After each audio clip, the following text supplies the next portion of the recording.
नमो तस्स भगवतो। हेलो साथियों, नमो बुद्धाय, जय भीम। मैं डॉक्टर बाल गंगाधर बागी। सद्गुरु रविदास भगवान बुद्ध का नाम लेकर के, उनके बचपन का नाम लेकर के बौद्ध दर्शन की बात करते थे।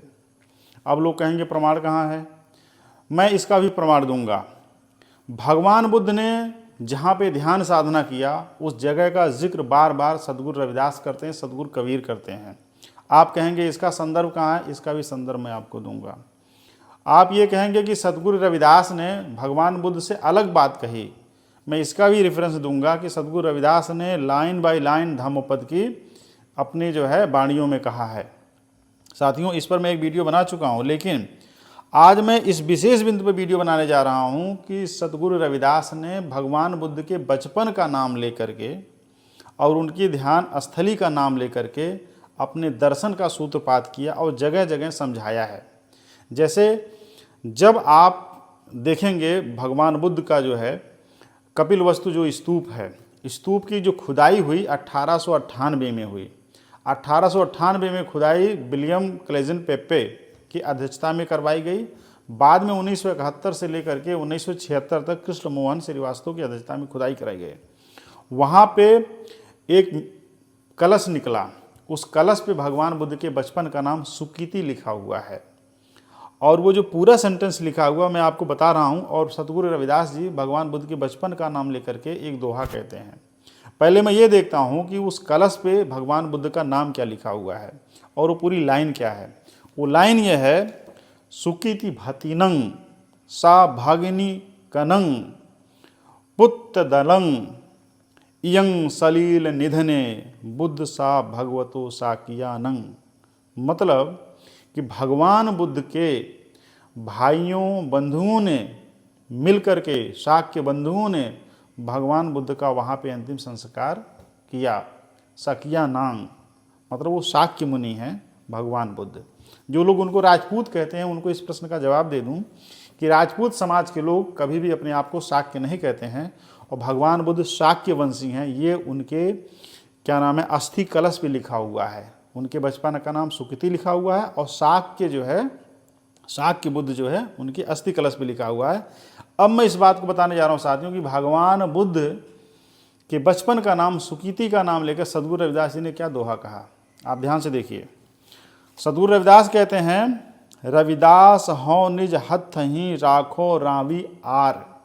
मतलब हमारा जो जीवन है वो जिस तरीके से हम कोई काम करते हैं, रावी आर रखते हैं, जो चमड़े का काम होता है रावी आर से होता है, ठीक उसी तरीके से एक व्यक्ति की जो पर्सनालिटी होती है उसके अपने निज हाथों में होती है। उसको कितना निखार सकता है, कितना बर्बाद कर सकता है, सद्गुरु रविदास कह रहे हैं। फिर सद्गुरु रविदास क्या कह रहे हैं कि रविदास हो निज हथ ही राखो रावी आर और सुकिरत ही मम धर्म है तार गो भाव पार।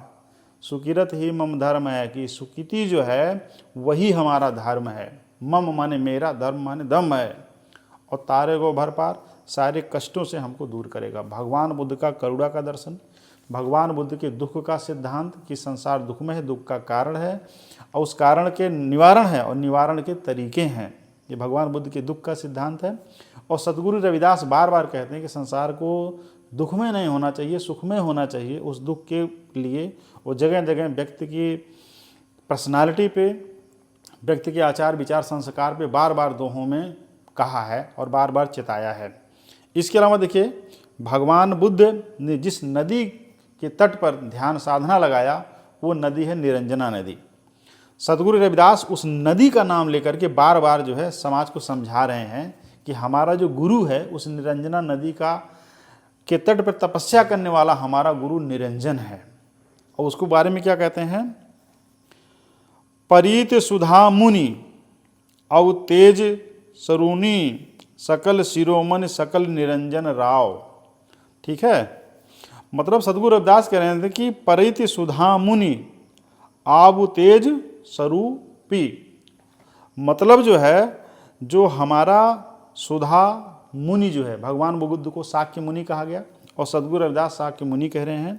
इसका आब माने होता है पानी, ये उर्दू शब्द है।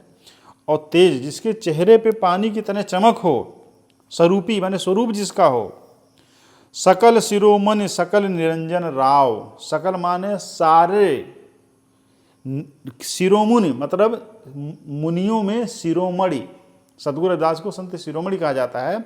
और सतगुरु रविदास जी भगवान बुद्ध को संत शिरोमणि कह रहे हैं सकल शिरोमुनि मतलब सभी मुनियों में जो शिरोमणि जो है, सकल निरंजन राव जो सभी में निरंजन है, सभी जगह जिसके ज्ञान की चर्चाएं हो रही हैं, और पश्चिमी उत्तर प्रदेश में खास करके और देश के अन्य जगहों पर भी अनुसूचित जाति के लोग, सतगुरु रविदास तथागत बुद्ध के मानने वाले लोग अपने नाम में राव लगाते हैं। जैसे एक हमारे मित्र हैं, अपने नाम में लगाते हैं विश्राम राव। एक हमारे मित्र हैं जो हमारे साथ पढ़े, उनका नाम यशवंत राव। भीम राव, बाबा साहब का नाम है भीम राव अम्बेडकर। और सतगुरु रविदास कह रहे हैं निरंजन गुरु को, गुरु तथागत बुद्ध को कह रहे हैं कि सकल निरंजन राव। इसके अलावा देखिए वो निरंजन कितनी जगह कह रहे हैं। सतगुरु रविदास कह रहे हैं तन मन अर्पज पूज चराऊं, मतलब तन से मन से मैं उनकी पूजा करूं, मैं उन पे समर्पित हो जाऊं। गुरु प्रसाद निरंजन पाऊं, मैं गुरु निरंजन का प्रसाद पाऊं। कह रविदास निरंजन ध्याऊं, जिस पर जाऊं बहुर नहीं आऊं। कबीर ने कहा कि बहुर नहीं होना, जो जाएगा वापस नहीं आएगा। उन्होंने किसकी बात किया कि जो बुद्ध के पास जाएगा वापस नहीं आएगा। क्योंकि बुद्ध के पास जितने भी लोग गए, चाहे वो सोणदंड ब्राह्मण रहे जो भगवान बुद्ध को दर्शन में हराने गए थे कि हरा दूंगा इनकी मान्यता खारिज हो जाएगी, चाहे वो नदी कश्यप, महाकश्यप, गया कश्यप, रूलवेल कश्यप, तीनों भाई रहे, अग्निहोत्री रहे, वो भगवान बुद्ध से हार गए। चाहे जो है क्या नाम है, एक और ब्राह्मण थे जो है जिसके यहाँ भगवान बुद्ध भिक्षा, काशी भारद्वाज उनका नाम था, उनके यहाँ भिक्षाटन करने जाते हैं तो भगवान बुद्ध को अपमानित करते हैं। ऐसे बहुत सारे ब्राह्मण समुदाय के लोग हैं, अन्य समुदाय के लोग हैं जो भगवान बुद्ध का डायरेक्ट अपमान किए, लेकिन जब डिबेट हुआ तब उनसे दर्शन में हार गए और सब उनके शिष्य बन गए। भगवान बुद्ध के पास जो भी गया उनका हो के रह गया, क्योंकि भगवान बुद्ध के अंदर समस्त कल्याण के उत्थान का जो दर्शन उनके अंदर था, उनके मन में किसी के प्रति दोष नहीं था, किसी के प्रति घृणा नहीं थी जो। और तब यही सतगुरु रविदास कह रहे हैं कि मैं उसी गुरु के पास जाना चाहता हूँ जहाँ जाने के बाद कोई बहुर नहीं होना। कबीर की भाषा में सतगुरु रविदास क्या कह रहे हैं कि तन मन और उपज पूज चराऊं, गुरु प्रसाद निरंजन पाऊं। मैं अपने गुरु को, जो निरंजन मेरा गुरु, मैं ऐसे गुरु को पाना चाहता हूं, मैं तन मन धन उस पर निछावर करना चाहता हूं। कह रविदास निरंजन ध्याऊं, ध्याऊं माने जाऊं, ध्यान साधना करूं। मैं उस गुरु रविदास, उस गुरु तथागत बुद्ध के पास जाकर के ध्यान साधना करूं, या उनका मैं ध्यान साधना, उनके ज्ञान का अर्जन मैं करूं, जिस पर जाऊं बहुर नहीं आऊं, और जहाँ जाने के बाद मैं बुद्धत्व की अवस्था को प्राप्त कर लूँ। क्योंकि भगवान बुद्ध ने बुद्धत्व की अवस्था की प्राप्त की बात की, निर्वाण की बात की। सतगुरु रविदास ने निर्वाण की बात क्या है, निर्वाण की बात क्या किया है, मैं उसको आपको बताना चाह रहा हूँ साथियों जो है, क्योंकि ये बात उसी से रिलेटेड है। रविदास ने जो निर्वाण की बात कह रविदास समझ रे संतों, युह पद है निर्वाण। मतलब ऐ संतों, ऐ साधियों, ऐ सज्जनों, ये हमारा मार्ग जो है निर्वाण का मार्ग है। यूँ रहिबे को खोजे बूझे, सो है संत सुजान। जो इसको जान बूझ करके समझ के अपनाता है वही संत है, वही सुजान है, वही मनुष्यों में एक विशेष मनुष्य की तरह जो है निर्वाण को प्राप्त कर करके जो है सब में विशेष बन जाता है। ये सतगुरु रविदास कह रहे हैं।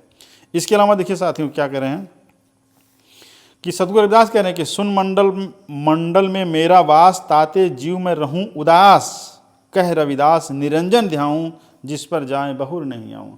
सतगुरु रविदास कह रहे हैं बुद्ध ने क्या कहा है कि हम पे ना दुख का असर हो, ना सुख का असर हो, ना हमारे किसी पे गाली का असर हो, ना हम किसी से नफरत करें। हम एक ऐसी अवस्था में पहुंच जाए जो सहज भाव से रहें, जैसे जीव जंतु रहते हैं सहज भाव से। जिस तरीके से पेड़ पौधे, वनस्पतियाँ, पूरा जो पर्यावरण है, नेचर जो है, वो इस समभाव में रहता। वो किसी ऊंचे पहाड़ को, किसी पठार से जलन नहीं होती, किसी नदी से किसी सागर को घृणा नहीं होती है, किसी तालाब से किसी झील को घृणा नहीं होती है। तो वो है शून्य की अवस्था, जहाँ पे जाकर के समतुल्य हो जाना, सबके बराबर हो जाना, सबको अपने बराबर मान लेना। बुद्ध ने इसलिए सुपीरियरिटी को खारिज करते कहा कि चरत विचारिकं बहुजन हिताय बहुजन सुखाय लोकानुकंपाय अत्थाय हिताय सुखाय देव मनुष्यानंग। और सतगुरु रविदास ने भी यही बात की है जो है कि जो शील समाधि, जो प्रज्ञा करुणा है, यही सर्वोपरि, उनके पूरे दर्शन में इस पे जोर दिया गया है। इसके अलावा जो ये शून्य मंडल की जो बात है, वही भगवान बुद्ध का ध्यान साधना साधना है, वही निर्वाण की अवस्था है जो सद्गुरु रविदास ने यहाँ पे कहा है, जिसको मैंने अभी आपको बताया। इसके अलावा कुछ लोग ये कहेंगे कि नहीं, भगवान बुद्ध को उन्होंने नहीं माना, उन्होंने तो राम को माना, राम का बार बार जिक्र आ रहा है। देखिए, कंट्राडिक्टरी दो बातें नहीं हो सकती। अगर आप किसी को कह रहे हैं कि तुम चोर हो, तो उसी व्यक्ति को दूसरी जगह पे आप कहें, ये नहीं कह सकते आप ईमानदार हो। अगर कोई किसी की हत्या कर दे तो आप उसको क्या कहेंगे कि वो मर्डर किया है, वो हत्यारा है। आप दूसरी जगह ये नहीं कह सकते कि बड़ा ईमानदार है, बड़ा शरीफ है।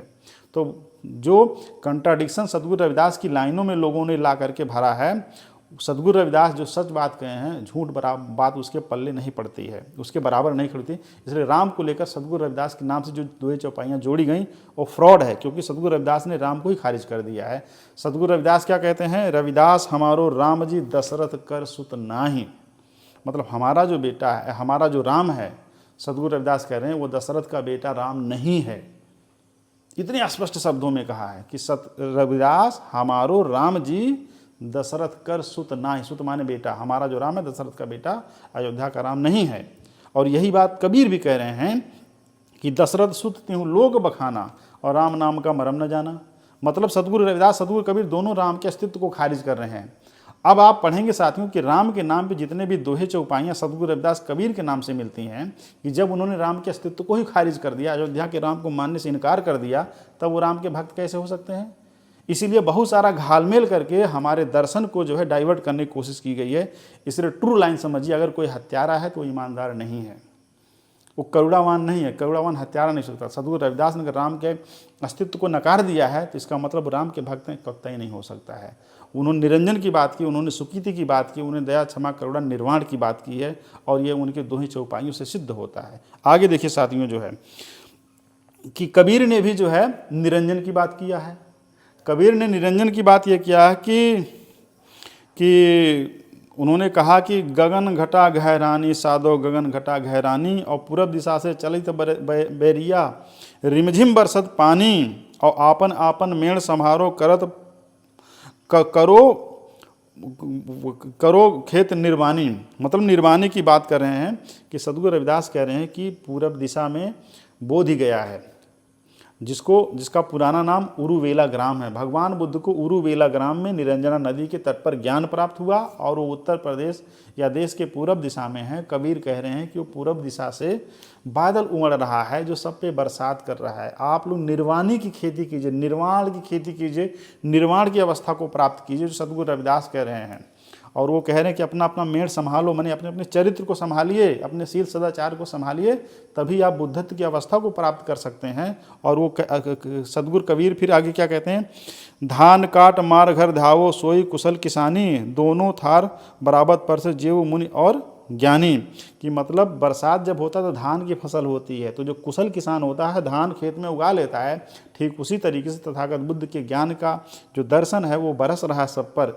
जो ज्ञानी होगा, जो कुशल होगा, जो इच्छुक होगा, उसका निर्माण निश्चित है, और जो नहीं चाहेगा वो गफलत में रह करके चला जाएगा। इसलिए तथागत बुद्ध ने जगह जगह ये कहा है कि जो आपकी ज्ञान की कदर ना करे, जहाँ पे ज्ञान की कदर ना हो उसको समझाइए, फिर वहाँ से आप कूच कर जाइए। और यही बात जो है क्या नाम है, गुरु नानक ने भी जो है मर्दाना से कहा था कि जो है जो अच्छे लोगों फैल जाएं, जो बुरे लोगों एक ही जगह रहें, ताकि बुराई एक जगह सिमट के रह जाए। सद्गुरु रविदास ने राम के अस्तित्व को कई दोहों में नकारा है। एक दोहा में कहते हैं वो जो है, राम कहाँ है मोहि बताओ, संत राम के निकट न आयो, राम कहत सब जग भुलाना, सो यह राम न होई। मतलब राम राम कहते कहते दुनिया भूल गए तो राम नहीं है। और राम कहाँ है मुझे बताओ, राम का कहीं अस्तित्व नहीं है। फिर सतगुरु रविदास क्या कह रहे हैं कि संत राम के निकट न आवे, जो संत राम जो सत्य है, जो शील समाधि प्रज्ञा है, जो साइंटिफिक नॉलेज है, साइंटिफिक अप्रोच है, वहाँ पे पाखंड की कोई जगह नहीं है।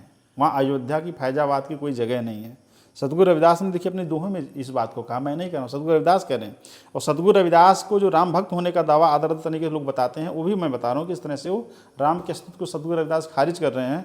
अगले दोहे में सतगुरु रविदास क्या कहते हैं कि राम ही सब जग जानत, भरम भूले भाई, आप अपने कोई न जाने, कहू कौन सुझाई। राम राम कहते दुनिया भूल गए, और अपने आप को तुम जान ही नहीं पाए। क्या मतलब है ऐसे राम का? फिर वो कह रहे हैं कि कह रविदास समझ रे संतो यही पद है निब्बान। अपने निर्वाण की तरफ बढ़िए, इन पाखंड वगैरह में मत फंसिए। सतगुरु कबीर ने भी बुद्ध के बारे में कहा, और उन्होंने कहा कि निरंजन जो है, जैसे बुद्ध ने कहा कि सकल पापस्य अकरणं कुशलस्य उपसंपदा सचित्त परियोदपनं एतं बुद्धान शासनं। कुशल पाप कर्म ना करना, कुशल कर्म करना, अपने चित्त को निर्मल रखना, यही बुद्धों का शासन है। उन्होंने ये नहीं कहा बुद्ध का शासन है, बुद्धों का। और बुद्ध भगवान ने यह भी कहा कि हर दौर में बुद्ध हुए, हर दौर में बुद्ध होंगे, कोई भी बुद्ध बन सकता है। और इसीलिए कबीर भी यह कह रहे हैं कि अक्षर पुरुष एक है, निरंजन बाकी डार, तीनों देव शाखा है, पात रूप संसार। वो भी ये कह रहे हैं कि निरंजन कोई भी बन सकता है।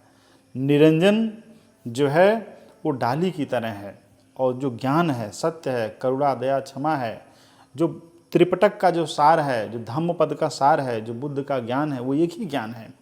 उसको कई बुद्ध कह सकते हैं, उसको कई कबीर कह सकते हैं, कई रविदास कह सकते हैं, कई पेरियार ललित सिंह यादव कह सकते हैं, कई रामस्वरूप वर्मा कह सकते हैं, कई बिरसा मुंडा कह सकते हैं, कई संत गाडगे कह सकते हैं, कई अछूतानंद हरिहर कह सकते हैं, कई बाबू मंगूराम वालिया कह सकते हैं, कई डॉक्टर BR अम्बेडकर कह सकते हैं, कई बहुत सारे संत गुरु कह सकते हैं। ज्ञान तो ज्ञान है। इसलिए बुद्ध के बाद बुद्ध के हजारों शिष्य हुए, लाखों शिष्य हुए, पूरी दुनिया में बुद्धिज्म फैल गया। और यही बात कबीर कह रहे हैं, यही गुरु सतगुरु रविदास कह रहे हैं। सतगुरु रविदास कबीर की वाणी में लगभग समानता, क्योंकि लगभग लोगों का दौर एक है। भगवान बुद्ध के दौर में पाली प्राकृत भाषा थी, मागधी अर्धमागधी थी, इसलिए भाषा में अंतर हो सकता है, लेकिन ज्ञान वही है। तो साथियों, सतगुरु रविदास ने सुकीति भगवान बुद्ध के बचपन का नाम लेकर के दोहे कहे हैं। और भगवान बुद्ध जहाँ पे ध्यान साधना लगाए, निरंजना नदी जो बिहार में गया जिले में पड़ता है, जिसका प्राचीन नाम उरुबेला ग्राम है, उस निरंजना नदी के उस महान विद्वान, महान पुरुष क्या नाम, तथागत बुद्ध का नाम लेकर के सतगुरु रविदास अपने दोहों में बार बार जगह कहते हैं। और हमारे मामा कबीर पंथी थे, और वो गाते थे कि निरंजन हो जिस चरित्र तुम्हारा। मतलब मनुष्य को ऐसे होना चाहिए जिस तरह से निरंजन का चरित्र है, जिस तरह से निरंजना नदी के तट पर ध्यान करने वाले तथागत बुद्ध का चरित्र है। तो यह बहुत बड़ी बात है कि किस तरह से हमारे गुरुओं ने तथागत बुद्ध का नाम ले करके अपने दोहों में कहा। कुछ लोग कहेंगे कि भाई उनका डायरेक्ट नाम क्यों नहीं लिए। भगवान बुद्ध 2500 साल पहले हुए। उस समय बौद्धों का शासन था, बहुत सारे सम्राट थे, राजा बिंबिसार थे, अजातशत्रु थे, राजा प्रसन्नजित थे, कौशल साम्राज्य था पूरा, और कपिलवस्तु साम्राज्य था, गणतंत्र पूरी व्यवस्थाएं थी। भगवान बुद्ध को कहने के लिए एक राजनीतिक प्रोटेक्शन भी था। लेकिन सतगुरु रविदास और कबीर के समय में बहुत सारी ताकतें, देसी विदेशी ताकतें हावी हो गई थीं। हमारे लोगों को अछूत बना दिया गया था। अगर वो डायरेक्ट इस बात को करते तो उनकी हत्या भी हो सकती है, जो बाद में तमाम चीज़ें जो है हमारे सामने भी आती हैं। बहुत सारी चीज़ों का एक वो भी था जो है सतगुरु रविदास, सतगुरु कबीर को लेकर के। लेकिन उन्होंने अपनी बात डायरेक्ट तरीके से भी कहा, इनडायरेक्ट तरीके से भी कहा, सिमिली का भी इस्तेमाल किया और मेटाफर का भी उन्होंने इस्तेमाल किया, एपिस्टेमोलॉजी का भी उन्होंने इस्तेमाल किया और मेटाफिजिक्स का भी इस्तेमाल किया, और उन्होंने अपनी बातें कहीं और दर्शन को ले जाकर जोड़ दिया। ठीक है साथियों, थैंक यू वेरी मच। हम फिर आपसे मिलेंगे, तब तक के लिए नमो बुद्धाय। जय सद्गुरु रविदास, सद्गुरु कबीर, जय भीम।